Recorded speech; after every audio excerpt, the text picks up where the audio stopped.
Penguin Random House Audio presents Make Believe, Poems for Hoping Again. This is the author, Victoria Hutchins. For the child you are at heart, who still believes in magic. Only if there are angels in your head will you ever, possibly, see one. Mary Oliver. How to play make-believe. To start, befriend 8-year-old you. Tell them they were right about everything. Together, build a castle using only a bedsheet. Close your eyes and listen for your grandpa's voice in the wind. Run into the forest like it's a portal to another world. Have a tea party with stuffed animal guests and go on and on about how the plastic food is delicious. Notice when you start to believe it. Resolve to have faith in the rosy and impractical. Decide all dogs go to heaven and imaginary friends are real. Write a story where things work out in the end. Jump off the high dive even if you tremble climbing the ladder. Pay no mind to how your body looks doing it. Dig out your costume box and try on different versions of yourself. Make a pinky promise to stay friends forever and try to actually keep it. Turn off your phone and lie in a garden. Pray to anything that feels holy. Notice how everything feels holy when you pay attention. Open the door when pain knocks, but leave the porch light on for joy. Choose to trust that it will get better and tell yourself the good news every morning. Maybe you're not old enough yet to believe in fairy tales again, but you can take a walk with optimism. You can hear her out when she tells you the universe is conspiring in your favor, and keep your eyes peeled for signs that she's right. The wishes and the miracles and the magic can help, but you don't need them. It will be you. Deciding your life deserves hope. Making a life worth believing in.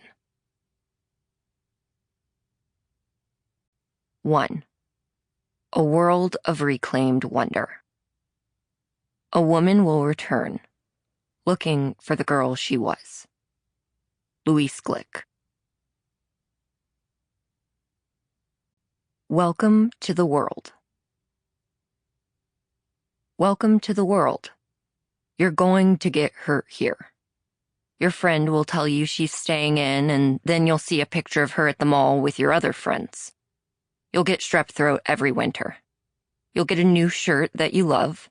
Then you'll get teased about it at school and change into your gym clothes for the rest of the day. A stranger will drag their car key across the paint of your mom's new car that made the whole family proud. A giant pimple will sprout on the tip of your nose the day before prom.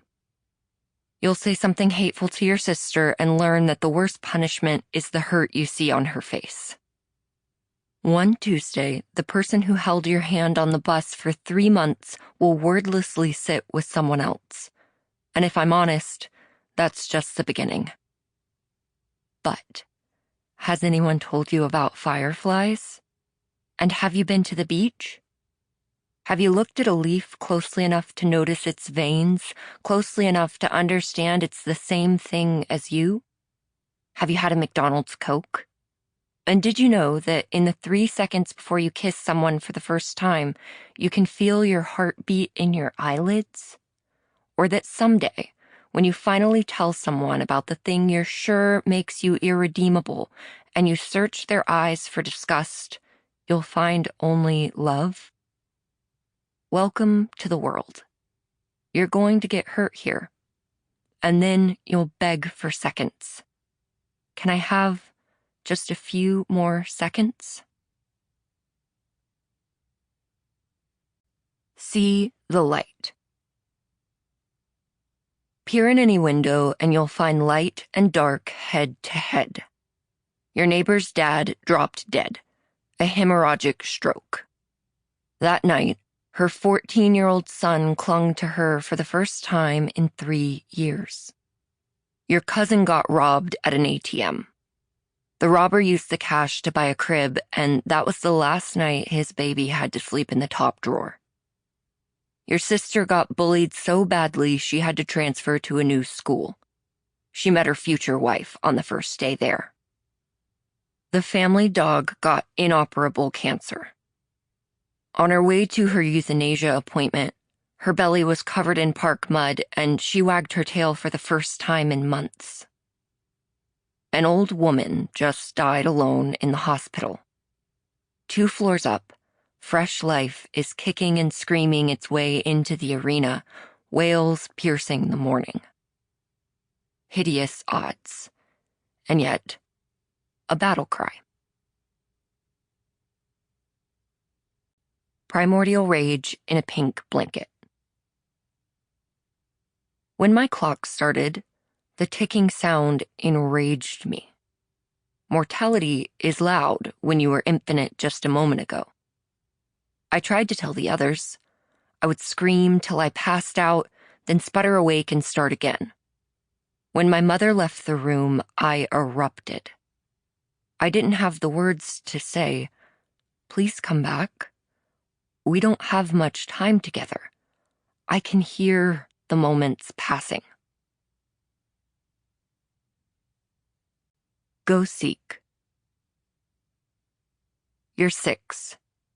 You wake up from a bad dream and run to your parents' room to ask if it was real. No, baby, it isn't real. It was just a dream.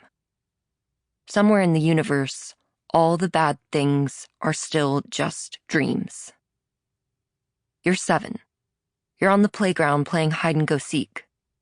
You're shouting, "I'll be the seeker." Somewhere in the universe, it still hasn't occurred to you to hide. You're 8. It's bedtime and you're fighting it. Can I have 5 more minutes? 1 more minute? Somewhere in the universe, time is still worth begging for. Fortune teller. My friends and I are playing games at lunch. We fold a sheet of paper until it tells us our future, then smooth it out and write MASH at the top. We're all anticipation and knobby knees, jumper pockets full of jingling days to come. We know exactly how we want to spend them, but if we get stuck, we just pick a color and a number and let our fate flow from our best friend's fingers to God's ears. Will you live in a mansion, apartment, shack, or house? Who will you marry? What will your job be? How many kids? We are blank sheets, and these are simple questions with simple answers.